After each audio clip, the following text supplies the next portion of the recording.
Please welcome Rodney Alcala. Also known as the dating game killer. In the 1970s, he appeared on a TV dating show and won, but behind that smile was a monster. Rodney Alcala murdered multiple young women and girls. Victims included 8-year-old Robin Samso, 18-year-old Jill Barcombe, 21-year-old Charlotte Lamb, 32-year-old Jill Parenteau, and 12-year-old Christine Thornton. He was charming, intelligent, and pure evil. How did a serial killer fool an entire nation on live TV? Rodney James Alcala, born Rodrigo Jacques Alcala, August 23, 1943 to July 24, 2021, also known as John Berger and John Berger, was an American serial killer and convicted sex offender who was sentenced to death in California for 5 murders committed between 1977 and 1979. He pleaded guilty and received 2 sentences, both 25 years to life, for 2 further murders committed in New York State. He was also indicted for 1 murder in Wyoming, although the charges filed there were dropped. While Alcala has been conclusively linked to 9 murders, the true number of victims remains unknown and could be as high as. Alcala compiled a collection of more than 1,000 photographs of women, teenage girls, and boys.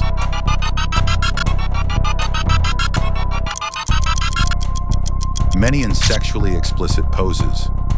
In 2016, he was charged with the 1977 murder of a woman identified in one of his photos.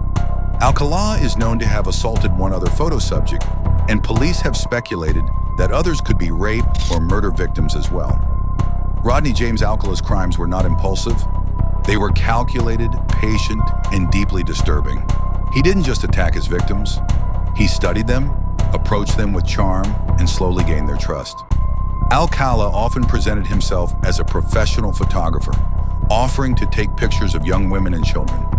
This tactic allowed him to lower their guard, making them feel safe in his presence. But behind that calm and friendly personality was a predator who thrived on control and domination. Once he isolated his victims, his behavior turned extremely violent. Many reports suggest that he didn't kill immediately. Instead, he prolonged the suffering, often strangling his victims to the point of unconsciousness and then reviving them, only to repeat the process again. This pattern indicates not just murder, but psychological torture. His crimes spanned across multiple states, including California and New York, making it even harder for authorities to connect the dots early on. While officially linked to at least 8 murders, investigators strongly believe that the real number could be far higher, possibly dozens, even over 100.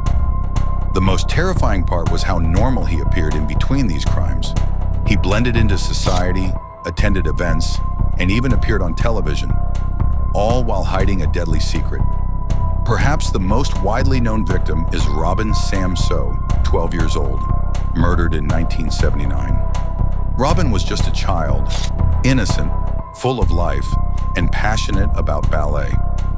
On the day she disappeared, she was simply riding her bicycle to a dance class in Huntington Beach, California. Witnesses later reported seeing her with a man who would later be identified as Alcala. Her disappearance triggered a massive search, and when her remains were eventually found, it shocked the entire community. Robin's case became the turning point in finally bringing Alcala to justice. She wasn't just another victim, she was the face of the case, the moment when everything changed. Then there was Jill Barcombe, just 18 years old, murdered in 1977. Jill was young, full of energy, and had her entire future ahead of her. She was described as outgoing and vibrant, someone who brought life into every room she entered.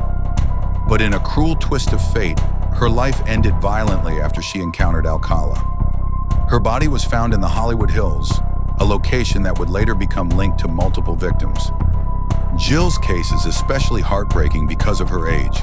She was just beginning her journey into adulthood, with dreams that would never be realized. Another victim was Charlotte Lamb, 31 years old, murdered in 1978. Charlotte was a legal secretary, a hard-working woman who was simply going about her daily routine when she encountered Alcala. He approached her under the guise of photography, a tactic he used repeatedly.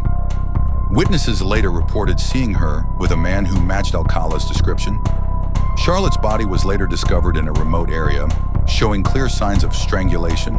Her case highlights how Alcala used charm and deception to get close to his victims, turning ordinary, everyday moments into deadly encounters. Charlotte wasn't just a victim. She was a woman with a career, a life, and people who cared about her deeply. Jill Parenteau, 21 years old, was another victim whose story adds to the disturbing pattern. She was a young woman with ambitions and a future she was working toward. Her life ended in 1979, the same year as some of Alcala's most well-known crimes. Like many of his victims, Jill was likely approached in a way that made her feel safe, possibly through conversation or the promise of photography. But that trust was fatally misplaced. Her case is a reminder of how Alcala exploited basic human trust to carry out his crimes. One of the victims connected to Rodney James Alcala was Georgia Wixted, a young woman whose life was brutally cut short in 1977. Georgia was described as kind, independent, and someone who was trying to build her own path in life. She had dreams, routines, and a normal life ahead of her until she crossed paths with Alcala. Her murder reflected his pattern of targeting women who were alone and vulnerable. What makes her case even more disturbing is how little warning there was. One moment she was living her life, and the next she became another victim in a growing chain of violence that authorities had not yet fully understood.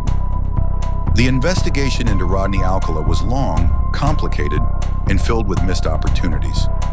One of the most disturbing aspects of this case is that Alcala had been arrested multiple times before being finally convicted. Yet each time, he somehow managed to slip through the cracks of the justice system.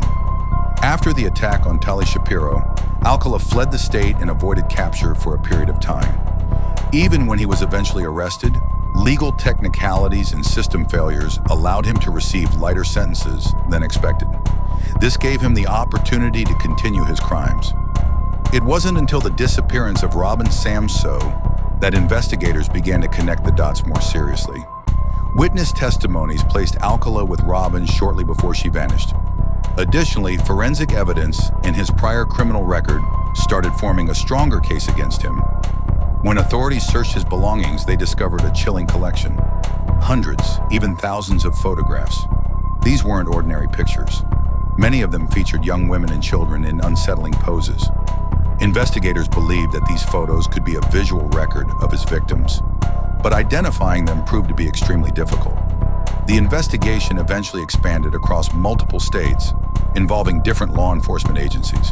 It became clear that this was not just a local criminal, but a serial predator operating on a much larger scale. Rodney Alcala's trial was one of the most complex and prolonged legal battles in criminal history. In 1979, he was first convicted for the murder of Robin Samsoe and sentenced to death. For many, it seemed like justice had finally been served, but that was only the beginning.